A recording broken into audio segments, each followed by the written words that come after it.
Guys, welcome to my YouTube channel. आज हम लोग क्लास 9 का चैप्टर नंबर 9 करने वाले हैं and the name of the chapter is force and laws of motion. तो हम फर्स्ट ऑफ ऑल फोर्स के बारे में एकदम पढ़ेंगे, इसके बारे में होता क्या है फोर्स, ठीक है, and then laws of motion, जो न्यूटन के 3 लॉज ऑफ मोशन हैं उनके बारे में हम स्टडी करेंगे। तो चलिए स्टार्ट करते हैं।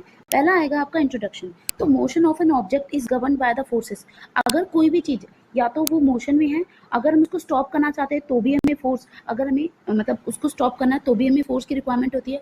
अगर कोई जो ऑब्जेक्ट है वो स्टॉप पोजीशन में, रेस्टिंग पोजीशन में, और अगर हम उसमें कुछ मोशन यानी मूवमेंट लाना चाहते हैं तब भी हमें फोर्स की रिक्वायरमेंट होती है। तो फोर्स इज नीडेड अगर आप उस चीज को रोकना चाहते हो या फिर किसी रुकी हुई चीज को स्टार्ट करना चाहते हो, तो आप दोनों ही कंडीशन में आपको फोर्स की रिक्वायरमेंट होती है। A force is an external push और पुल। एक्सटर्नल होता है ये, ठीक है, इंटरनल नहीं होता है, एक्सटर्नल होता है। और push and pull that changes the state of motion of an object. What does it mean कि आपका जो ऑब्जेक्ट है ना उसका स्टेट को चेंज कर देगा, स्टेट ऑफ मोशन को। जैसे अगर कोई चीज रेस्टिंग पोजीशन में है तो उसको मतलब मूवमेंट में लेके आ जाएगा। अगर कोई चीज मूवमेंट में है तो उसको क्या करेगा, रेस्ट में लेके आ सकता है। अगर कोई जो चीज है वो कम स्पीड से चल रही है तो उसको स्पीड को बढ़ाने में भी हेल्पफुल होता है, ठीक है, और रिड्यूस करने में भी हेल्पफुल होता है। Before Newton Aristotle believe that force is required to keep a body moving. तो न्यूटन से पहले भी एरिस्टोटल जो एक काफी पुराने टाइम के मतलब एक तरह से फिलोसफर रहे हैं, इवन काइंड ऑफ साइंटिस्ट भी कह सकते हो आप उनको, प्रॉपर तरीके से नहीं, बट एरिस्टोटल ने भी अपने बिलीव्स बताए थे। तो उन्होंने बोला था कि अगर फोर्स होती है ना वो रिक्वायर्ड होती है to keep a body moving. किसी भी बॉडी, कोई भी मतलब बॉडी यहाँ पे कोई भी चीज़ है, ठीक है, यानी कोई भी ऑब्जेक्ट है, उसको मूवमेंट में रखने के लिए आपको कोई ना कोई फोर्स की रिक्वायरमेंट होती है। इवन गैलीलियो जो होता है उसने डिसअप्रूव कर दिया था this and introduce the idea of inertia. तो गैलीलियो ने बोला था कि जो उसने ना आइडिया ऑफ इनर्शिया क्या था। इनर्शिया क्या होता है, इसको हिंदी में जड़त्व कहा जाता है। तो क्या है इनर्शिया? इनर्शिया ये होता है कि कोई भी मतलब एक जो चीज़ है वो अगर अपना स्टेग्नेशन वाली पोजीशन पे है, वो स्टॉप है, तो वो अपनी उस पोजीशन को मेंटेन रखने के लिए कुछ काम करती है, ठीक है। अगर वो मोशन में है तो वो मोशन में ही रहने के लिए कुछ काम करती है। और इसी को हम लॉ ऑफ इनर्शिया एक तरह से बोलते हैं कि अपनी जड़ता जो जिस पोजीशन पे है ना उस चीज को करने का मतलब कोशिश करती है कि मतलब वो वैसे ही रहे। आपका अगर चल रहा है तो चलता ही रहे और रुका है तो रुका ही रहे, ठीक है। अब हम देखेंगे कि जो ये गैलीलियो डिसअप्रूव कर दिया था उसने, और उसने बोला था आइडिया ऑफ इनर्शिया एक तरह से आपको दिया था। फिर Newton later gave 3 fundamental laws of motion, जो आज ग्रेविटेशन वाले, ये जो आपका force and laws of motion वाले चैप्टर में भी इंपॉर्टेंट है काफी ज्यादा, और हमारा नेक्स्ट वाला चैप्टर है ग्रेविटेशन, उसमें भी काफी ज्यादा इंपॉर्टेंट है। तो फर्स्ट ऑफ ऑल हम फोर्स के बारे में पढ़ेंगे। तो फोर्स क्या है, डेफिनेशन अगर फोर्स की देखें, a force is an interaction that changes or tend to change the state of rest और मोशन ऑफ एन ऑब्जेक्ट। अगर वो रेस्टिंग पोजीशन में है तो उसको हो सकता है मोशन में लेके आ जाए, अगर मोशन में है तो उसको हो सकता है रेस्टिंग पोजीशन में ले जाए, ठीक है। तो ये आपका क्या होता है, आपका फोर्स होता है। इफेक्ट ऑफ फोर्स क्या हो सकते हैं, ये आपकी चेंज इन स्पीड भी कर सकता है, ठीक है। मतलब अगर कोई चीज 10 मीटर पर सेकेंड की स्पीड से चल रहा है तो हो सकता है ये उसको स्पीड को 10 से 20 कर दे, 30 कर दे, ठीक है, या फिर उसको रिड्यूस भी कर सकता है, 10 से 8 कर दिया, 7 कर दिया, 6 कर दिया, 5 कर दिया, जो भी है, ठीक है। चेंज इन द डायरेक्शन, अगर कोई ऑब्जेक्ट है वो इस डायरेक्शन में जा रहा था और यहाँ से उस पर कोई एक तरह का पुश लगा जिसकी वजह से वो उसने अपने डायरेक्शन को चेंज कर दिया, तो ये जो डायरेक्शन चेंज हुआ ये भी ड्यू टू फोर्स ही होता है, ठीक है। फोर्स की वजह से शेप ऑफ द ऑब्जेक्ट भी चेंज हो जाता है। जैसे आपके पास एक बलून है और आप इधर से और इधर से दोनों से प्रेस करें तो बलून की जो शेप होती है वो चेंज हो जाती है, ठीक है। तो शेप ऑफ द ऑब्जेक्ट भी चेंज हो जाते हैं just because of the force, ठीक है। और जो फोर्स होता है can bring a body to rest, ये एक बॉडी को रेस्टिंग पोजीशन में भी लेके आ जा सकता है, ठीक है। Force is the vector quantity. अब ये एक इंपॉर्टेंट चीज है कि स्केलर क्वांटिटी और वेक्टर क्वांटिटी में क्या डिफरेंस होता है। स्केलर क्वांटिटी अगर हम बात करें वो है ना ऐसी कोई भी क्वांटिटी हो सकती है जिसमें है ना आप सिर्फ मैग्नीट्यूड को देख रहे हो, उसमें डायरेक्शन को एज सच इंपॉर्टेंस नहीं दी जाती है, तो वो आपकी स्केलर क्वांटिटी होती है, ठीक है। लेकिन फोर्स क्या है, फोर्स एक वेक्टर क्वांटिटी है। व्हाट डज इट मीन, इसमें आप मैग्नीट्यूड तो देखते हो एज वेल एज डायरेक्शन भी इसमें मैटर करती है, ठीक है। वेक्टर क्वांटिटी का और एक एग्जांपल ले सकते हैं हम, डिस्प्लेसमेंट, ठीक है, डिस्प्लेसमेंट। और अगर हम ठीक है, या फिर आप और एक ले सकते हो जैसे वेलोसिटी, ये आपके वेक्टर क्वांटिटी के मतलब एग्जांपल है। अगर आप स्केलर क्वांटिटी के एग्जांपल लेना चाहते हो तो उसमें क्या हो सकता है, जैसे आपने डिस्टेंस, ठीक है, आपकी स्पीड हो गया, ये आपका डिस्टेंस हो गया या फिर आपकी स्पीड हो गया, ये सारे आपके किस में हो जाते हैं, आपकी स्केलर क्वांटिटी में आ जाएंगे। और ऐसा ही यूनिट ऑफ फोर्स क्या होता है, न्यूटन। जस्ट बिकॉज न्यूटन ने काफी ज्यादा कंट्रीब्यूशन दिया है फोर्स और इससे रिलेटेड लॉज भी, दैट इज इनका जो ऐसा यूनिट है वो न्यूटन ही होता है फोर्स का, ठीक है। अब बैलेंस एंड अनबैलेंस फोर्स क्या होता है, देखो बैलेंस वर्ड का मीनिंग क्या होता है, जब दो साइड एक दूसरे को मतलब कैंसिल आउट कर दे, ठीक है, एक दूसरे को कैंसिल आउट कर दे, बराबर हो, तो उसको हम बैलेंस फोर्स कह सकते हैं। Force are said to be balanced balance force if they nullify का मतलब होता है एक दूसरे को कैंसिल कर देना, खत्म कर देना, one another and their resultant force is 0। तो जैसे इधर देखिए 300 न्यूटन फोर्स लग रहा है और इधर भी 300 न्यूटन फोर्स लग रहा है, तो दोनों साइड का जो फोर्स है वो क्या हो गया, बैलेंस हो गया। तो इसमें है ना ये स्टैग्नेशन वाली पोजीशन आ जाएगी ना, ये जो रोप है, जो टग ऑफ वॉर ये वाला जो गेम है, इसमें ना रोप इधर की तरफ जाएगी ना इधर की तरफ जाएगी, ठीक है। तो ये equal in magnitude and opposite in direction, क्योंकि मैग्नीट्यूड और डायरेक्शन दोनों इंपॉर्टेंस रखते हैं। तो मैग्नीट्यूड हो गया क्योंकि फोर्स का जो 300 न्यूटन हो गया, और डायरेक्शन क्योंकि अपोजिट डायरेक्शन में लग रहे हैं और एक दूसरे को कैंसिल आउट कर दे रहे हैं, दैट इज जो नेट फोर्स आ रहा है वो हमारा क्या आ रहा है, 0 आ रहा है। Does not change the state of motion can change the shape. तो ये आपका जो इस केस में है ना जो मतलब शेप को तो चेंज कर सकता है, बट ये इसकी स्टेट को, ये जो स्टैग्नेशन है इसको चेंज नहीं कर पाएगा, ठीक है। फिर एग्जाम्पल क्या हो जाएगा, a book lying on the table, एक बुक है वो आपकी टेबल पे रखी है, तो उस केस में आपका जो फोर्स हो जाएगा वो क्या हो जाएगा, निल, 0, ठीक है। फिर उसके बाद हम बात करते हैं अनबैलेंस फोर्स का। अनबैलेंस फोर्स का मतलब हो जाता है when two opposite forces acting on a body. एक ये जो रोप है इस पे दो साइड पे फोर्स लग रहा है, लेकिन एक साइड पे 300 न्यूटन लग रहा है और एक साइड पे 100 न्यूटन लग रहा है। तो आपको सोचिए क्योंकि इधर का फोर्स ज्यादा है तो ये आपका अनबैलेंस फोर्स हो जाएगा, ठीक है। Move a body the direction of the greater force, जहां पर आपका फोर्स ज्यादा है वहीं पर आपकी जो ये रोप है या कोई और भी चीज है वो आपकी मूव कर जाती है, ठीक है। फिर फोर्सेस एक्टिंग आर अनइक्वल, ठीक है, अनइक्वल है, और जो नेट फोर्स होगा वो 0 नहीं होगा, मोर देन दैट होगा। जैसे इसमें 200 न्यूटन आपका फोर्स हो गया, ठीक है।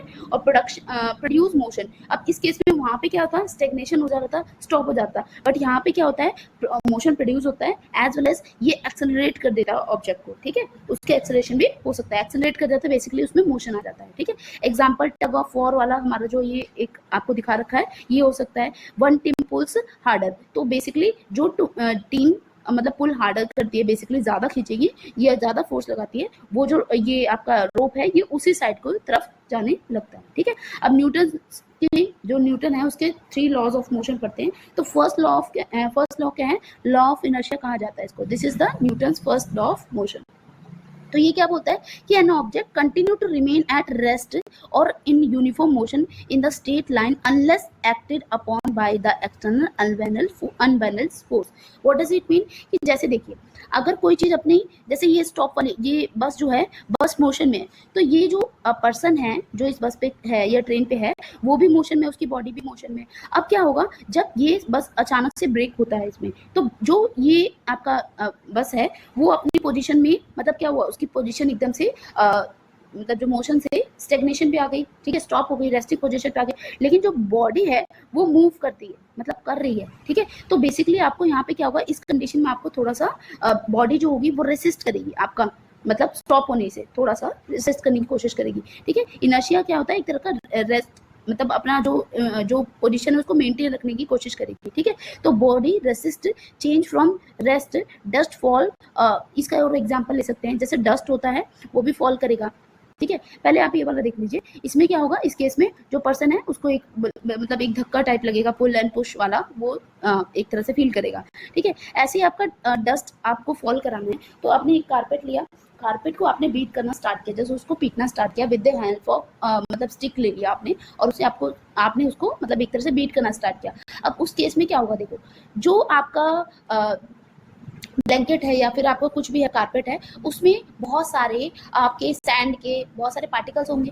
अब क्या है, सैंड भी रेस्टिंग पोजीशन पे है और जो कारपेट भी है वो आपका रेस्टिंग पोजीशन पे है। अब हमने क्या किया, ये जो कारपेट है इसको हमने किसी चीज पे टांग दिया एंड देन फिर उसको एक मतलब आपका स्टिक से पीटना स्टार्ट किया। अब क्या हो रहा है, ये जो है ना कारपेट, ये पीछे की तरफ जाएगा और जो इसके अंदर बहुत सारे जो पार्टिकल्स होंगे डस्ट के, वो क्या होंगे, अपनी पोजीशन को मेंटेन रखने की कोशिश करेंगे। तो जैसे ही हमने इसको पीछे की तरफ पुश किया तो ये कारपेट तो पीछे चला गया, लेकिन ये जो डस्ट पार्टिकल है ये अपनी पोजीशन को मेंटेन रखते हैं। तो क्या हुआ, कारपेट पीछे जाने की वजह से ये डस्ट पार्टिकल यहाँ से अलग होकर नीचे गिर जाएंगे। ठीक है, तो ये आपका इनर्शिया ऑफ रेस्ट कहते हैं। इनर्शिया ऑफ मोशन क्या हो जाएगा, body resist change in motion, passenger jerk, जो जर्क यानी ये जो धुचकियां महसूस होती हैं वो वाले की बात कर रहे हैं। ठीक है, forward when bus stop suddenly, तो बस अगर अचानक से स्टॉप हो जाएगी तो उस केस में क्या होगा, इसको जर्क यानी एक थोड़ा सा धक्का सा लगेगा। ठीक है, इनर्शिया ऑफ डायरेक्शन क्या होता है, body resist the change in direction, mud striking to the rotating wheel flies tangentially. ठीक है, तो बेसिकली ये भी आपका इनर्शिया ऑफ डायरेक्शन हो जाता है। ठीक है, मतलब बॉडी जिस डायरेक्शन में मूव करे ना, दूसरी अपोजिट डायरेक्शन को या किसी और फर्दर डायरेक्शन को वो मतलब उसमें जाने से थोड़ा सा रेसिस्ट करती है, यही वाली बात है। ठीक है, सो यहाँ पे क्या हो जाएगा, first law define force as a cause of change in motion. तो फोर्स क्या है, चेंज इन मोशन हुआ। ठीक है, वैसे भी आप फोर्स का अगर आप फॉर्मूला आपको बाद में दिखाएंगे तो क्या होता है, मास इनटू एक्सेलरेशन। तो एक्सेलरेशन कैसे निकालते हैं, चेंज इन मोशन और with respect to the time. तो आपका मोशन में जो चेंज आया, स्पीड में जो चेंज आया, उसके जब हम टाइम से डिवाइड करते हैं तभी हमारा एक्सेलरेशन आता है और उसी से हमारा अल्टीमेटली फोर्स निकलेगा। तो बेसिकली चेंज इन मोशन हुआ, उसी से आपका फोर्स भी कॉज करता है। ठीक है, फिर न्यूटन के सेकेंड लॉ ऑफ मोशन को पढ़ेंगे। तो the rate of change in momentum, the rate of change in momentum of an object is directly proportional। ये किसके हैं, डायरेक्टली प्रोपोर्शनल है, किस चीज के, proportion to the applied unbalance force. तो जो भी अनबैलेंस फोर्स अप्लाई किया जाएगा उसके वो डायरेक्टली प्रोपोर्शनल होता है and take place when the in the direction of force. तो ये जिस डायरेक्शन में ज्यादा फोर्स लगेगा ये उस तरह चीजों को मूव कराने में हेल्पफुल होगा। ठीक है, और ये आपका जो ये है रो का साइन होता है, ये आपका मोमेंटम को शो करता है। मोमेंटम एम से नहीं दिखाते हैं इसमें, एम यहाँ पर मास होता है। ठीक है, तो मोमेंटम को पी से, ये पी जो पी जैसा एक साइन है ना, ये रो बोला जाता है। ये equal to momentum equal to क्या होता है, mass into velocity, mass into velocity. ठीक है, अब यहाँ पे देखो फोर्स का फॉर्मूला क्या होता है, फोर्स का फॉर्मूला होता है मास इनटू एक्सेलरेशन। अब ये जो एक्सेलरेशन है ना, इसको हम डिराइव कर सकते हैं मोमेंटम वाले फॉर्मूला से भी। ठीक है, तो वो मैं आपको एक बार करके दिखा देती हूँ, जस्ट देखिए। अब अगर कोई ऑब्जेक्ट है, ठीक है, अगर कोई ऑब्जेक्ट है, जस्ट अ सेकेंड, देखिए। अब एक ऑब्जेक्ट का जो इनिशियल लेवल पे जो उसकी मतलब सपोज कर लीजिए उसकी जो स्पीड थी वो 10 मीटर पर सेकेंड। ठीक है, एग्जांपल ले रहे हैं, और ये आपका u हो जाएगा क्योंकि इनिशियल है आपकी वेलोसिटी। अब फाइनल वेलोसिटी मान लीजिए उसकी हो गई है से 20 मीटर पर सेकेंड। ठीक है, अब मोमेंटम मास अगर मान लीजिए, मास आपको दे रखा है से 10 kg। ठीक है, और टाइम आपको गिवन है कितना, से मान लीजिए 2 सेकेंड।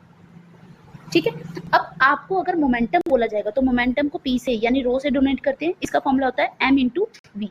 ठीक है, अब हम m को v से, जो आपका अगर इनिशियल मोमेंटम बात करेंगे तो वो क्या हो जाएगा, ये m इंटू यू। ठीक है, तो इसका हो जाएगा m इंटू यू और ये फाइनल वाला हो जाएगा। तो इसका आंसर निकालेंगे तो 10 मल्टीप्लाई बाय ये हो जाएगा आपका 20 और ये हो जाएगा 10 मल्टीप्लाई बाय 10, यानी अगर इसको सॉल्व करेंगे तो ये कितना हो जाएगा 200 और इसको सॉल्व करेंगे तो ये आ जाएगा 100। ठीक है, अब लेकिन अगर हम फोर्स निकालना चाहते हैं तो फोर्स के लिए आपका फॉर्मूला होता है, क्या होता है, m इंटू ए। अब एक्सेलरेशन जो है उसको निकालने का फॉर्मूला क्या होता है, m। ठीक है, और यहाँ पे क्या हो जाएगा v माइनस यू अपॉन में t। ठीक है, ये आपका हो जाएगा। अब आप इसको देखिए, यहाँ पर mv को अगर मल्टीप्लाई कर देंगे तो ये हमारा फाइनल मोमेंटम हो गया, माइनस mu, ये आपका इनिशियल मोमेंटम हो गया। ठीक है ना, ये अलग है आपका, थोड़ा सा यहाँ पे बता रही हूँ मैं, और अपॉन में क्या हो जाएगा टाइम। तो ये भी एक तरीका हो सकता है जिससे आप मतलब आपका फाइनल मोमेंटम और माइनस में इनिशियल मोमेंटम अपॉन में आप टाइम कर देंगे तो भी आप अपना फोर्स को निकाल सकते हैं। ठीक है ना, तो अगर हम फोर्स को देखें तो फोर्स का फॉर्मूला होता है m into A, mass into acceleration. ठीक है, न्यूटन उसके बाद क्या है, force is proportional to the product of the mass and acceleration, यानी जितना आपका मास होगा, मास को अगर आप एक्सेलरेशन से मल्टीप्लाई कर देंगे then you will get your force. ठीक है, और फोर्स की ऐसा यूनिट क्या होती है, न्यूटन, ये हमने पहले भी देख लिया है। और 1 न्यूटन का इक्वल क्या हो जाएगा, मास को किस में निकालते हैं आपको बताइए, मास को हम केजी में निकालते हैं।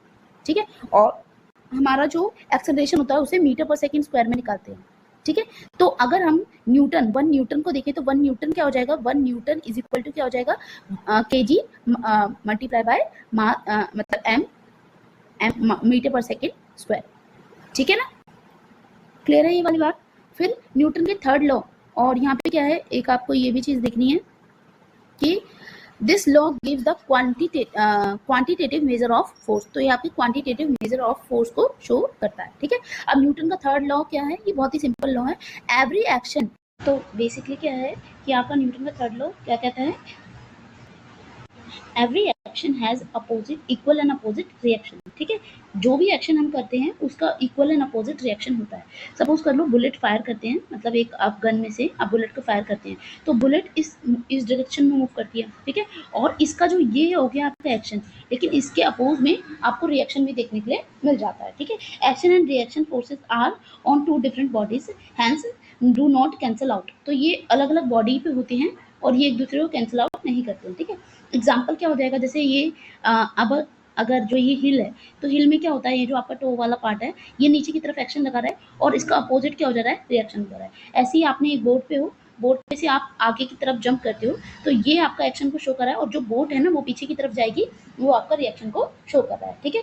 A gun recoil when bullet is fired. तो गन जो होती है पीछे की तरफ जो आती है, रिकॉइल करती है, वो भी एक्शन का रिएक्शन है, ठीक है। ये सारे आपको बता दिए, ठीक है। अब जो बर्ड फ्लाइंग है, ठीक है, विंग पुश एयर डाउनवर्ड। तो एयर को, जैसे बर्ड जो है वो एयर को डाउनवर्ड पुश करता है, ठीक है, एयर को डाउनवर्ड पुश करता है ना। और इसीलिए बर्ड जो होता है वो ऊपर की तरफ मतलब फ्लाई कर पाता है, ठीक है। सो अब मोमेंटम देखते हैं। मोमेंटम क्या हो जाता है, आपको ये समझना पड़ेगा। मोमेंटम को रो, यानी ये जो पी जैसा साइन है इससे दिखाया जाता है, और इसका फॉर्मूला होता है मास मल्टीप्लाई बाय वेलोसिटी, ठीक है। तो और इसका ऐसा यूनिट क्या हो जाएगा, मास के लिए केजी होता है और वेलोसिटी के लिए मीटर पर सेकंड होता है, तो इसका ऐसा यूनिट हो जाएगा केजी मीटर पर सेकंड, ठीक है। Law of conservation of momentum क्या कहता है, if no external force act on system the total momentum of the system remain constant if the external force on a system is zero. What does it mean कि अगर जैसे हमारा जितना भी मतलब आपका कोई भी जो डिवाइस है, कोई भी जो चीज़ है, उसका जो इनिशियल मोमेंटम होगा और जो फाइनल मोमेंटम होगा, अगर उस पर कोई एक्सटर्नल फोर्स नहीं लग रहा है, तो दोनों ही केस में क्या होगा, वो मोमेंटम आपका सेम होगा। The momentum of the system remain constant the in an isolated system the total momentum remains conserve. तो जितना भी टोटल मोमेंटम होता है वो आपका कंजर्व रहता है, ठीक है। जैसे आप यहाँ पे देख सकते हैं, सपोज ए एंड टू, जो A and B are two balls, they have mass. A का मास को हम एम ई मान लेते हैं, या फिर आप इसको ऐसे भी बता सकते हैं, ठीक है। और जो इनिशियल वेलोसिटी क्या हो जाएगी इसकी, यू ए, ठीक है। इनिशियल वेलोसिटी को यू से दिखाते हैं और फाइनल वेलोसिटी को वी से दिखाते हैं, ठीक है। अच्छा, ये initial velocity of the object B है और ये initial velocity of the object A है, ठीक है। Shown in the work figure, ठीक है, फॉलोइंग द कोलिजन। बेसिकली हो क्या रहा है, जो आपका इनिशियल वेलोसिटी होता है, ठीक है, देखो आपको यहाँ पे ध्यान से समझना पड़ेगा, ठीक है। सो मैं इसको अच्छे से बताती हूँ। देखो आपका यहाँ पे mass of the first object है, mass of the second object है, mass of the first object और उसकी इनिशियल वेलोसिटी को अगर आप मल्टीप्लाई करेंगे and mass of the second object उसकी इनिशियल वेलोसिटी को मल्टीप्लाई करेंगे, और उन दोनों का जो सम होगा ना वो हमेशा इक्वल आएगा किसके, mass of the first object multiply final velocity of the मतलब first object and mass of the second object और final velocity of the second object, ठीक है। सो ये आपका है, ठीक है। यहाँ पे आपको इसके बारे में एक्सप्लेनेशन दे रखा है। टोटल मोमेंटम क्या होगा, कंजर्व रहेगा। तो व्हाट डज इट मीन, ये जो आपको यहाँ पे शो किया था, मास ऑफ ऑब्जेक्ट है, जो इनिशियल वेलोसिटी ऑफ ऑब्जेक्ट है, ये जो है ना ए, यहाँ पर ये 1 और 2 के थ्रू दिखाया गया, बाकी सेम वही चीजें हैं यहाँ पे, ठीक है। और यहाँ पे रॉकेट, जो रॉकेट होता है उसका प्रोपल्शन जो होता है वो भी सेम होता है।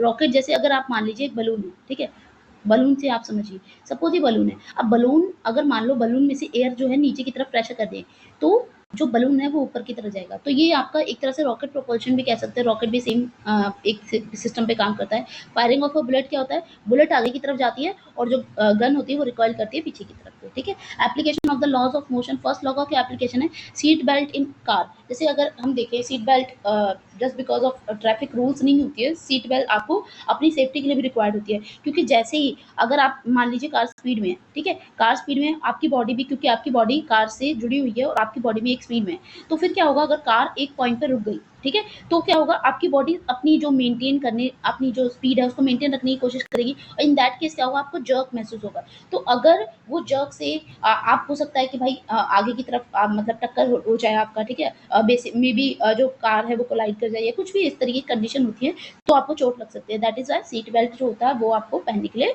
बोला जाता है, ठीक है। फिर dust removal from the rugs, ये मैं आपको पहले भी बता चुकी हूँ, ठीक है। सेकंड लॉ का सेकंड जो लॉ है उसका क्या होता है, किकिंग अ बॉल, ठीक है। अगर आप किक करते हो एक बॉल को, तो एक्शन जितना आप पीछे की तरफ ले जाओगे, ठीक है, उतने ही तेज आगे की तरफ आप उस चीज को फोर्स से मतलब एक तरह से कर सकते हो, ठीक है, उसका फोर्स ज्यादा लगा सकते हो। कैचिंग अ बॉल, अगर आपको एक बॉल कैच करनी है, सपोज आप यहाँ पर हैं, तो आप है ना अपने हाथों को, जैसे ही बॉल आएगी तो आप थोड़ा पीछे की तरफ करते हैं, क्योंकि अगर आप अपने हाथों को सिर्फ यहाँ पे ही स्टॉप कर लेंगे, तो इतना ज्यादा फ्रैक्शन अचानक से जीरो होगा ना, उस केस में आपको क्या हो जाएगा, आपके हाथों में मतलब चोट लग सकती है। तो इसलिए हम थोड़ा सा पीछे की तरफ ले जाते हैं, सो दैट कि आपके हाथों को कम नुकसान हो। अगर थर्ड लॉ ऑफ मोशन, तो स्विमिंग जो होता है, इसी आप जो हैंड होते हैं, हैंड के थ्रू आप पुश करते हो वाटर को बैकवर्ड, एंड आपकी बॉडी क्या होती है, मतलब फॉरवर्ड आपकी बॉडी मूव करती है, ठीक है।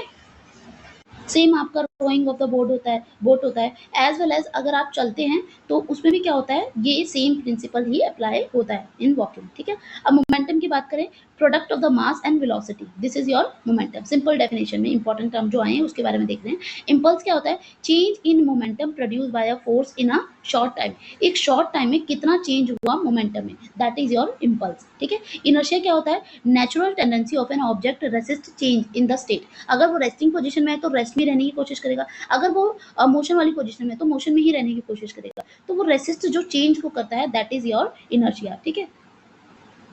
The mass of an object is measure in of its inertia, तो मास को क्या बोल सकते हैं हम, इनर्शिया, ठीक है। ऐसा यूनिट ऑफ जो इनर्शिया है वो केजी हो जाता है। Body with a greater mass get has greater inertia, ऐसे जैसे मास, मतलब अगर किसी बॉडी का मास ज्यादा हो जाएगा तो उसका इनर्शिया भी ज्यादा होता है। अगर फ्रिक्शन फोर्स की बात करें, तो the force that always oppose the motion, जो मोशन के अपोज में आपको फोर्स मिलेगा ना, उसको हम क्या बोलते हैं, फ्रिक्शन, ठीक है। समरी क्या हो जाएगी इसकी, आपका फोर्स चेंज मोशन, तो फोर्स आपके मोशन को चेंज कर सकता है, फोर्स आपके शेप को भी चेंज कर सकता है, मतलब ऑब्जेक्ट की शेप को भी चेंज कर सकता है। बैलेंस फोर्सेस होते हैं जब दो टाइप के फोर्स आते हैं और वो एक दूसरे को कैंसिल आउट कर देंगे, तो हम उसको क्या बोलते हैं, बैलेंस फोर्स।